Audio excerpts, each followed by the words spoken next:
সায়নিকজ বলছে আমি গান শিখতে পারি তাই আমাকে গান করতে বলে মানুষ। নওশাদ সিদ্দিকী গান জানে না তাই দেখুন, একজন জনপ্রতিনিধির কাজ নয় গান শোনা। যে জনপ্রতিনিধি হবে তার যা যিনি হয়ে আছেন তার কাজ হচ্ছে মানুষকে কি পরিষেবা দিতে পারবে, মানুষের হয়ে কতটুকু কথা বলতে পারবে, সেটা হচ্ছে ম্যাটার করে।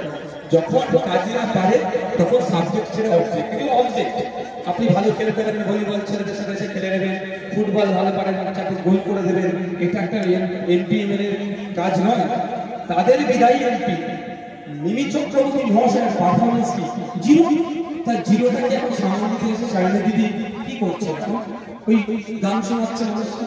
আর কি কাজ আছে এদের? এদের তো এতটুকু আওকাত, এর বেশি এটা পারবে না। জয়নগরে যদি প্রার্থী আক্রান্ত হয় কর্মীদের কি বলবেন? কর্মী প্রার্থী রেডি আছে, মারবে চান করে দেবে, ভাঙবে। যেমন কোনো আইসিআর দায়িত্বশীল আছে, খুব কম কথা তারা জেল খাটে না। কি বলছি আজকে মণিপুরটির মধ্যে কেস দিয়েছে। আমরা কি বলছি, যত কেউ ওরা কেস দিয়ে হারিয়ে যাবে, আইএসএফ কর্মীরা মার খেয়ে কেস দিয়ে জেল থেকে হারিয়ে যাবে। তৃতীয় দফার ভোট হয়ে গেল, আইএসএফ এর যে 17টি আসন দিয়েছিল তার মধ্যে 3টি আসনে ভোট হয়েছে। কি ফলাফল হতে পারে? কতটা আসন হবে? 4 তারিখে বুঝতে পারবে। জঙ্গিপুর, মুর্শিদাবাদ থেকে শুরু করে বাগেরহাট যেগুলো দিয়েছি, 4 তারিখে যখন ইভিএম মেশিনে গণনা হবে তখন বুঝতে পারবেন আইএসএফ কেমন বাজিমাত করছে।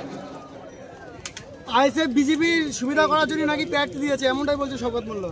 শওকত মোল্লা সেটা সত্যি কথা বলে, ওনার কথা কম কথা বলে তত হয়। ন্যাশনাল হিউম্যান রাইটস কমিশন ঘোষিত নটোরিয়াস ক্রিমিনাল মমতা ব্যানার্জিকে কি বল মানুষ, উনি আমাকে কি বলতে পারেন? ও 2021 সালে 2019 সালে শওকত মোল্লা সাহেব কি করেছিল? 2019-এ বিজেপিকে 18টা দিয়ে নিয়ে এসেছে, আর 2021 সালে 77টা গিফট করেছিল। এবারে কথা বলছি, এবারে কটা সিট বিজেপি তৃণমূল কাপুরা ধারাবাহিক করে দিচ্ছে। শওকত মোল্লা তো সিট ছেড়ে দেবে, খোঁজ নিয়ে দেখুন না।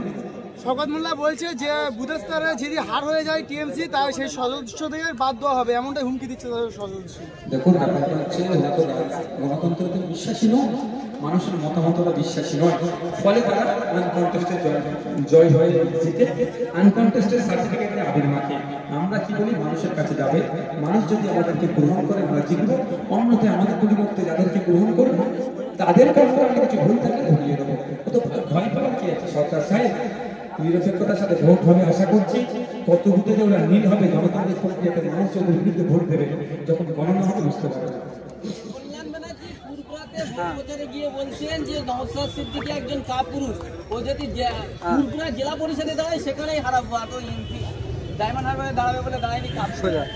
দেখুন, আজকে এই কল্যাণবাদীদের শব্দচর্চার জন্যই শিক্ষিত পরিবারের ছেলেমেয়েরা রাজনীতিতে আসছে।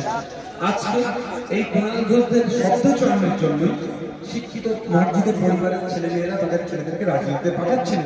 কারণ এই ধরনের মন্তব্য হচ্ছে। কাপুরুষ কি বুলবুলুস, তাহলে আমাকে কিছু কথা বলতে হবে। আপনারা আমার জিনিসটা এখন বানিয়েছেন, বলতে পারছেন আপনারা। যদি আমার খেলাধুলার ব্যবস্থা তো উত্তরটা দিয়ে দিতে হবে। কাপুরুষ কি বুলবুলুস থাকে? কাপুরুষ কি বুলবুলুস কিভাবে করতে পারে চেক করতে হবে।